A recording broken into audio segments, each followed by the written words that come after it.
60 minutes avec le groupe légendaire Megadeth!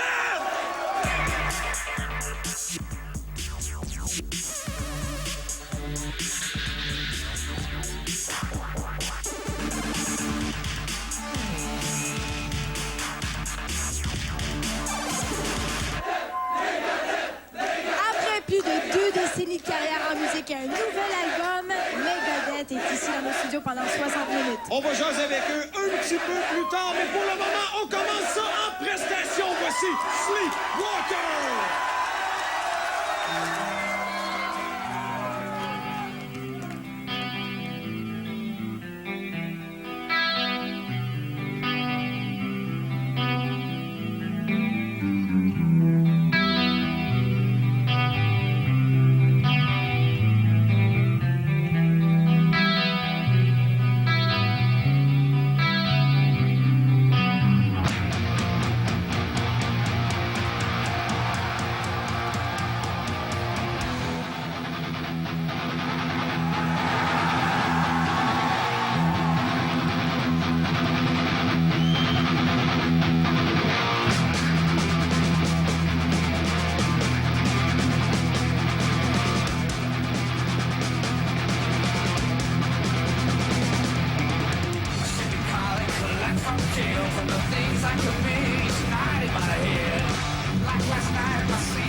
gens qui se sont déplacés pour venir nous voir aujourd'hui vont pouvoir poser leurs questions à Megadeth. Et tout de suite après la pause, le groupe est en entrevue. Bougez pas, live à MusiquePlus. Yeah!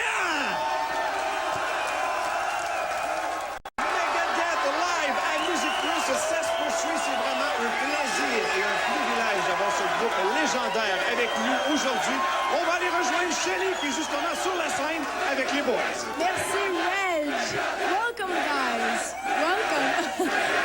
I don't think you can't even hear. I can't hear you.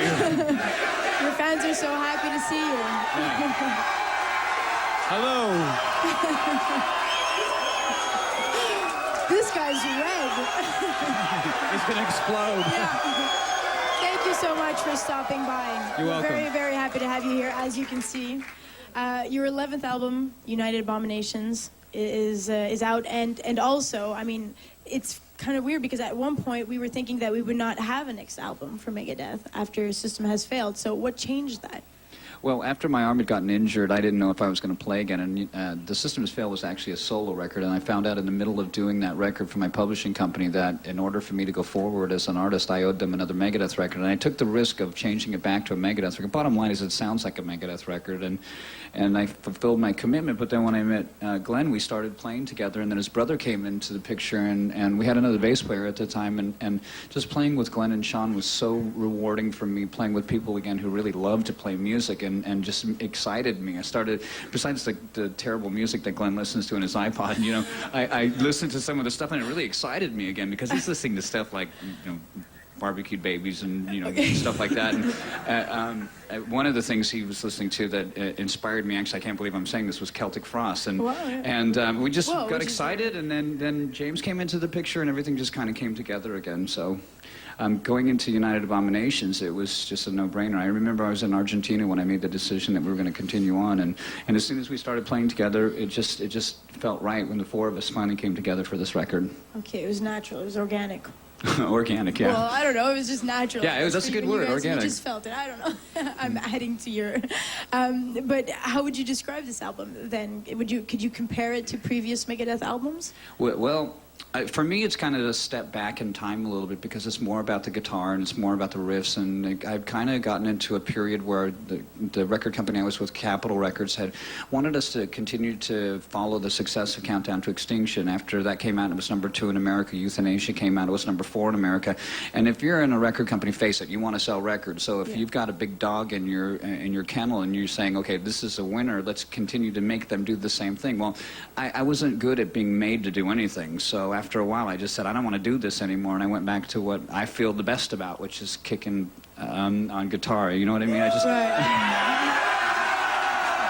I think many people share this with you. Yeah, I think so. They share the feeling. The feeling is mutual. The first single off this album is a new version of À Tout le Monde, and this song was unfortunately linked to a really sad event that occurred here in Montreal last September. And as you know, there was a shooting at Dawson College. And the man who did this attack claimed to be one of your big fans and who had listened to this song numerous times before even doing this act. How do you feel about this? That wasn't a fan of mine. There's no way. These are fans.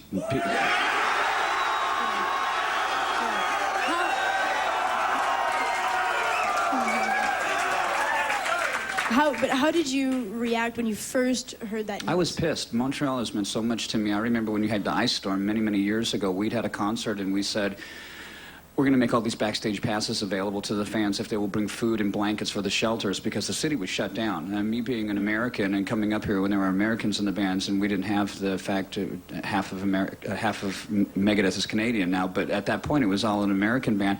I did that because I recognized the country and the city and their love for me, and I needed to do the right thing back. So no matter what anybody tries to say about that tragic incident, that Megadeth has got roots here long before that tragedy. It's unfortunate that it happened. These things do happen, but more people die listening to other types of music, especially hip-hop and rap.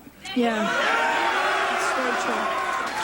Have you ever thought of what you would have said to him Have you ever thought of what you would have said if he would? If I would have met that guy, I would have faced said, "I him? love you. You got to change your life, bud, because you're heading down a very bad path." I can't see how anybody could look at this guy's website and see all of the stuff and what he was saying and the pictures that he was showing on his website, and people didn't see this is a person crying for help. I've really made myself accessible to our fans over the years and really got involved in a lot of their lives, whether it's through songs or through our website or through directly calling or emailing them or any of that kind of stuff, because our website and the people who run it are really involved in. And you know, when we can do community service kind of stuff like that, and I personally believe that this was a person that had issues that were way deeper than music can touch. You need professional help for stuff like that. Yeah. Going back to the song, though, it's not the first time that it's wrongly interpreted. MTV with the video. No. What are your thoughts about that? Why do you think it's so misinterpreted, and how do you feel about that? Well, I think if you read the lyrics to the song and you know how to read, you can see that there's a line in there that says, "I'd love to stay with you all." Now, the guy that's suicidal doesn't love to stay. He wants to go, right? Right, exactly. I mean, if I'd love to blow my brains out, that's suicidal. I'd love to stay with you all means, hey, you know what? I'm sorry I died. I want to come back. You know, I had skydived with a guy named Patrick Swayze, a famous actor. He was in a movie called Roadhouse, and he trained at the same martial arts school that I did. And I watched his fighting techniques in there. I thought, I recognize that. And the next couple of days, I'd gone skydiving, and here he is in the same plane I'm jumping out of. Now, that's insane to jump out of a perfectly operating airplane anyways, but I thought, you know what, we have a bond in two different areas. And then he came out with this movie called Ghost. And in the movie, he had died, and he wanted to come back and tell this woman he loved, you know, just he wanted to be there for her. And that's basically what the song's about. If you die, and you have a chance to come back, and you can say one thing to anybody, or you're going to say, "Oh my God, you killed me, you idiot." Or you're going to say, "You know what, I love you," and you know, just kind of move on. Yeah, make the most of it. Yeah. For this new version, you've also included Christina Scabias from Lacuna Coil vocal on it. Right. What led you to collaborate with this woman? Well, none of these guys' voices were high enough. Really? Come on.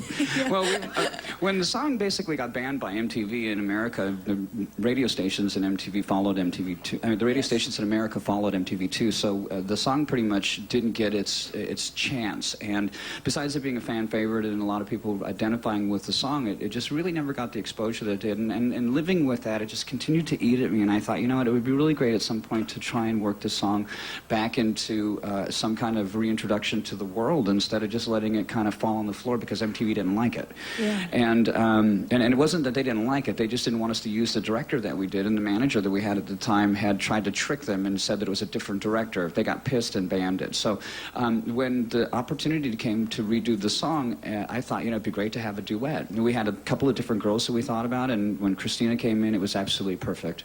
That's what made it perfect. Was she there in the studio with you? Were you together? No. She recorded it in England. I had gone over there with Glenn to finish up the record with a guy named Andy Sneap, who's a huge metal producer right now, very successful. Hello, Andy. Anyways, and she came in a couple days after I'd left. So fortunately for me, too, because I'm sure that, you know, the way I like to get involved in fixing stuff, I probably would have made it uncomfortable for her. But I'm sure it was a great experience for her. Did she ever share that with you? Did you ever speak? We saw her at the video shoot. We were doing it right before we came up to Vancouver. We'd shot a video. Our schedule is so nuts. It's like that, you know, just one day to the next, just nonstop work. No kidding, yeah. And we'd seen her. She came at the end of the shoot for us, and then they went back to wherever, and she spent the night in Los Angeles, filmed the next day when we were on our way back to our homes and then up to Vancouver. So we actually were never in the same frame together. Wow. Okay. Well, do you think your fans are going to like this new version? I don't care.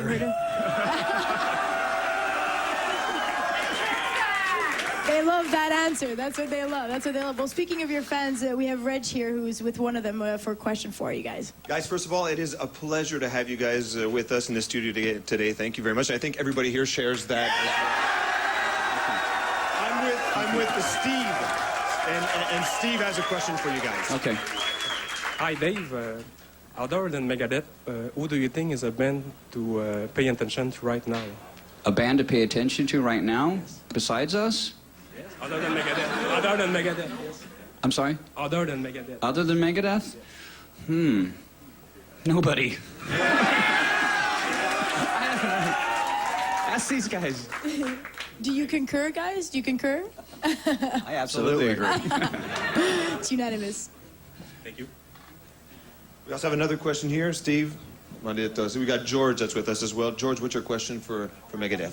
How do you think we can destroy all negative stereotype of metal music? One more time. How do you think we can destroy all negative stereotype of Make better metal music. There's too many bands out right now that are successful that suck. They don't know how to play their guitars. No one will play guitar anymore. They tune it all the way down so you can't tell how crappy they play, you know? And they won't do solos because as soon as it's time to do a solo, they're like, oh my God, what do I do? You know?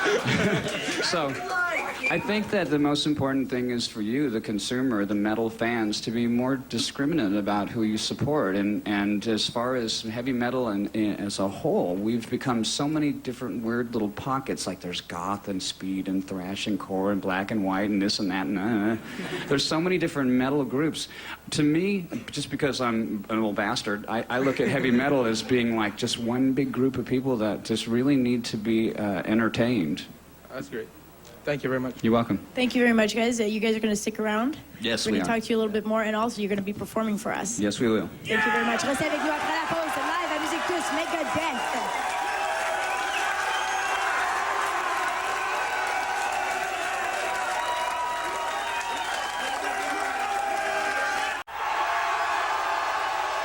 Megadeth live à MusiquePlus, c'est ça ce coup-ci. Hey, on a-tu du fun? Tout le monde s'amuse. J'espère que vous à la maison, vous vous amusez aussi. Everything doing good? You guys are okay? You guys are all right? Voulez-vous une autre chanson, tout le monde? Voici Gears of War!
rubber circle around.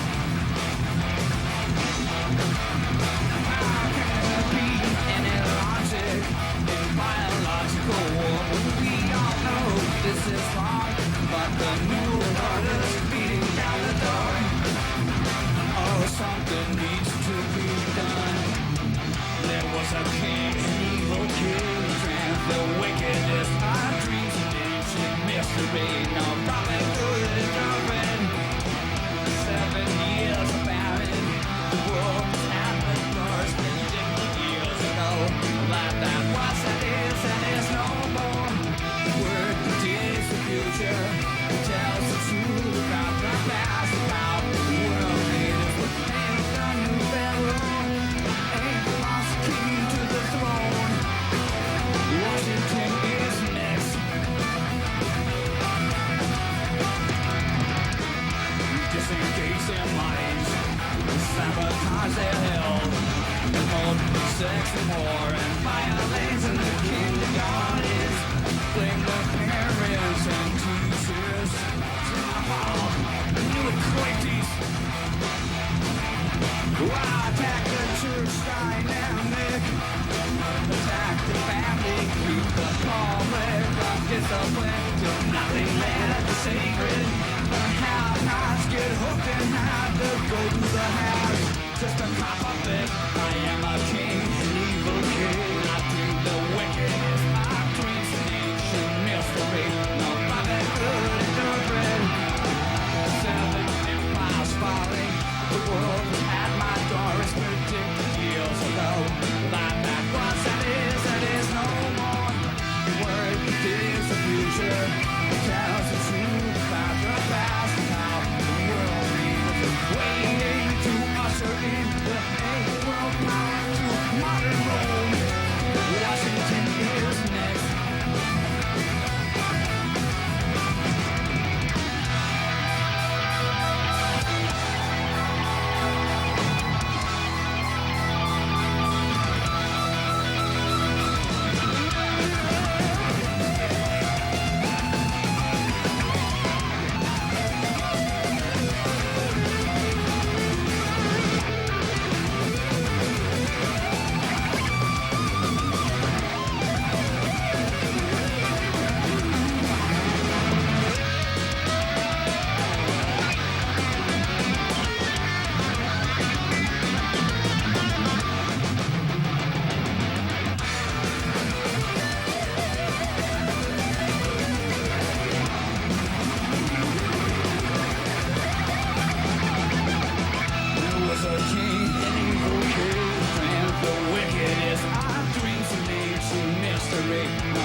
Washington, you're next.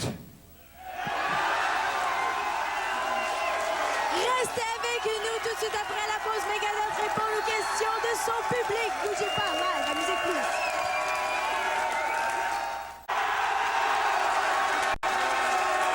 Vous êtes bien à Megadeth live à MusiquePlus. J'espère que vous allez. You guys doing okay? We're great. You guys having a good time with these crazy fans that came out to see you like that?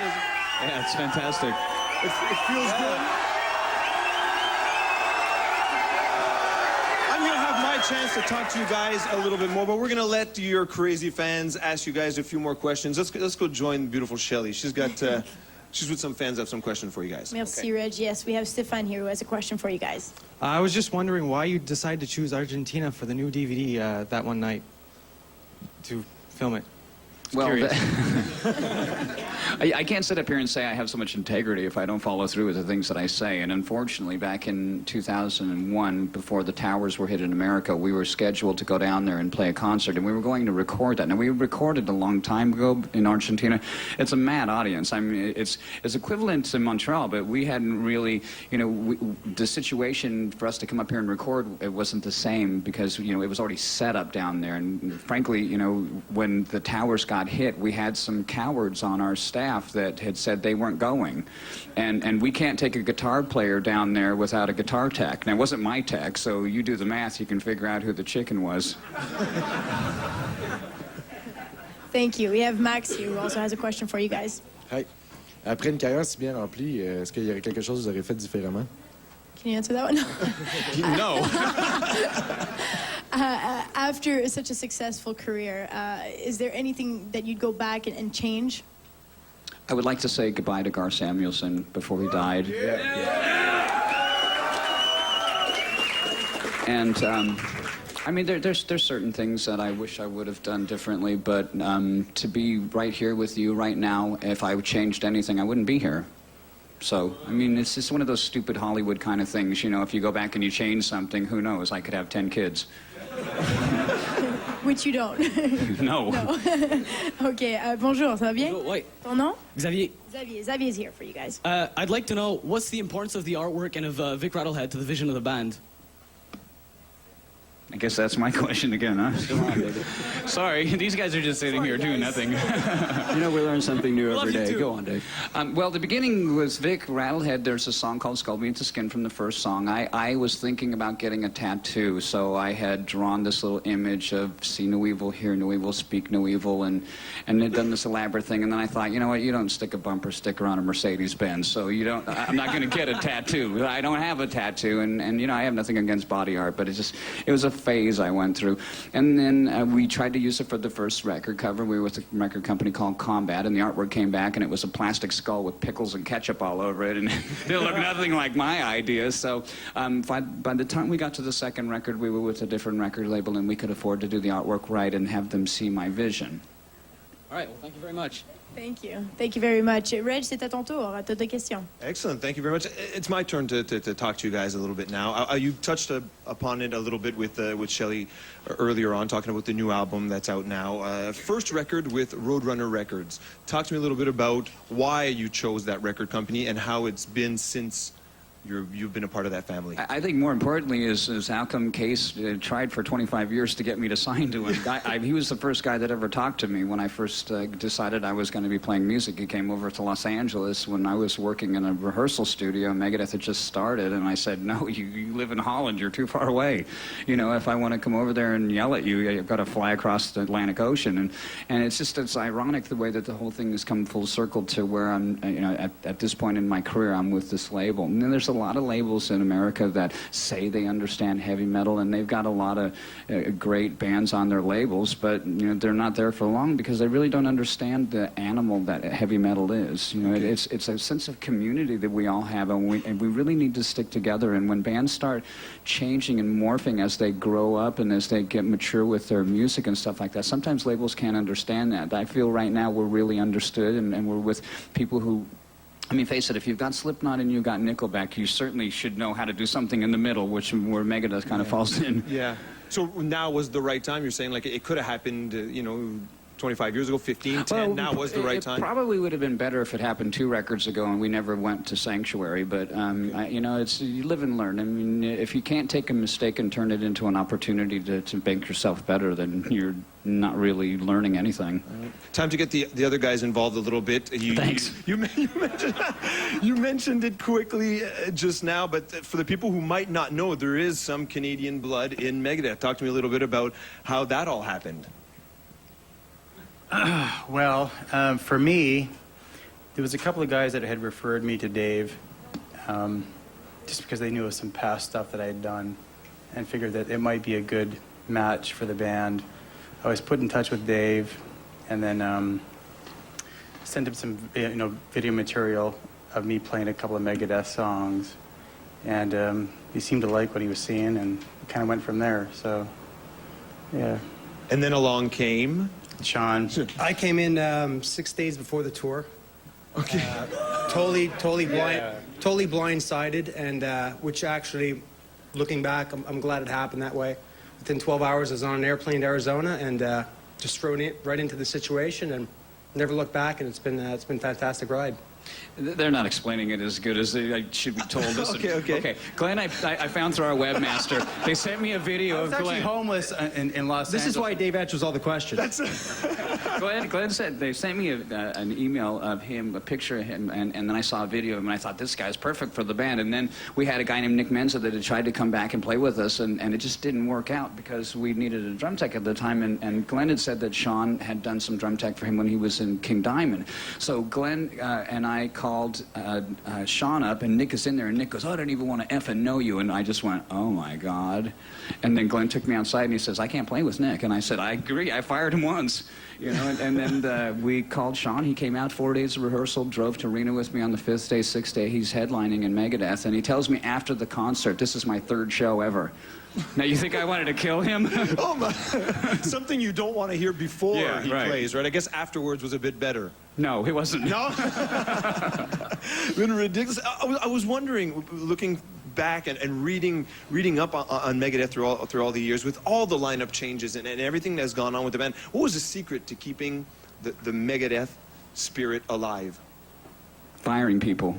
Is it simple as that? I'm just kidding. So I'm kidding. keeping them would have killed it? I'm kidding. You know, you need to have a common vision. A car has one steering wheel, and I think when we all have the same vision, we don't tend to start, hey, say, let's take it over here because I want to do things my way because I think I'm more important what the band vision is. And then for me, Megadeth is about, a way of life. It's about intensity with music, and it's about saying how you feel. There's a lot of things that happen in the world. I travel a lot. I'm an international musician. I'm not just an American that plays in America. We just got done playing Serbia last year, and who would think you'd go to Serbia after everything that just happened there? But long story boring is that, when you travel this much, you learn a lot of different things, and you really want to take that to your fans, and you want to share with them what your life is. You got to live life in between records, and a lot of people aren't going to be able to go the places I go to, so I want to give that part of myself to our fans, because they've given me a lifestyle that is just a dream. Okay, I'm going to put you a little bit on the spot right now. I'm going to ask you, right now, in 2007, is this the most comfortable you felt with Megadeth ever, like with these boys, with these right brothers this moment, right this I moment? feel more comfortable in my bed at home. Oh yeah. But you're happy with this is the happiest I've ever been playing music with anybody, and I've played with a lot of great musicians over the years, but we have a common bond right now. With the two brothers, there's a chemistry that you don't have to worry about. Oh, these two are going to hate each other, and because one of them has been with the other one since the second he was born, there's that chemistry, so they can look at the other one and just know what they're thinking, and you'll see that when we play, because they just basically are sharing the same brain. Okay. Sometimes. And we grew up listening to this kind of music, so... That wasn't a dig. So it was easy to adapt to this kind of situation, because we understood the music. Excellent. I read somewhere that your #1 priority in life used to be music. That has changed, and now I think it's faith, family, and then third, music. When did that change come about, and how important of a decision was that for you in life? Well, it came after my arm got injured, but I've believed in God ever since I was a kid. I mean, this first line of Peace Sells But Who's Buying says, what do you mean I don't believe in God? I talk to him every day. So, I mean, a lot of people are making a big deal about this, I mean, I'm a Christian. If I was a Catholic, no one would care. If I was a Jew, no one would care. If I was Buddhist or Muslim, no one would care. But because I'm a Christian, it's like a big deal. What's the big deal? The record sounds great. Who cares? Yeah. My point more was not being in what order you put these things in, but more like putting, deciding, okay, you know what, music is not going to be my #1 priority. Family will be there, faith will be there. Do you think sometimes that one of the hardest things maybe about committing yourself 100% to being a musician and being in a band is sometimes putting other things that are important to you in life aside? Because you're so much into that one thing? I think it depends on how good you are, what you do. If you really feed off of the energy of the people you're playing with and the people you're playing to, then it's pretty natural. And for some people that can't differentiate when they're on the stage and they take that step down there and are standing amongst everybody else, I'm just like everybody else here. Just because I play guitar and I sing doesn't make me better than anybody. I'm better than a lot of other guitar players, but I'm not a better person. Yeah. You know what I mean? And I really remember that. I mean, one of my favorites, I love macaroni and cheese. Now, that's not what a snob would eat. It would be macaroni and cheese and caviar, right? That's it, exactly. You know, I mean, and I still, you know, I mean, I'm a normal person. I drive a regular car. I live a regular life. And I think that's really important to stay grounded. You talked about your injury. Mm-hmm. Did that change the way you have to organize touring and the physical aspect of playing in a band? It changed a lot because there was nerve damage done to the inside of my arm here, on the inside of my bicep. I'd had my arm over the back of a chair, and I had fallen asleep, and it cut off the circulation, so my hand was numb. And because I'm a guitar player, and this is the fingering hand, it had gone to sleep, and I couldn't use it. And you know, I mean, I didn't really recognize how much I identified with guitar until I couldn't play it anymore. So I took a little time off, and I figured out, you know, who am I? That's when I developed Gigantor, and I wanted Gigantor to be something beautiful so that I could, again, give something back from my career and the gifts I've been giving back to our fans. Awesome. You feel like testing that arm out a little bit? What, like arm wrestling? No, not at all, because you'd kick my ass. So how about a little bit of playing? Voulez-vous voir Megadeth en prestation? You guys feel like playing some songs? Feel like playing some songs for the people out here? Changez surtout pas de poste. Après la pause, Megadeth en prestation à MusiquePlus.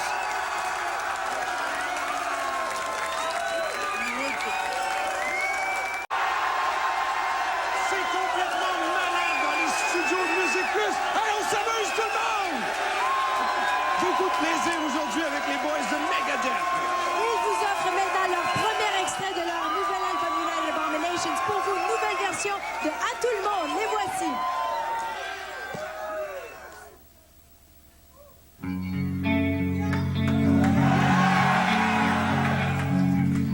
Don't remember where I was. I realized life is a game. The more serious I took things, the harder the rules became. I had no idea what it cost. My life passed before my eyes. I found out how little I accomplished all my plans tonight. So as you leave, this is all my friends. I'd love to stay with you all. Please smile when you think of me. My body's gone, that's I'll do it for me. Something should walk right here.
du bruit!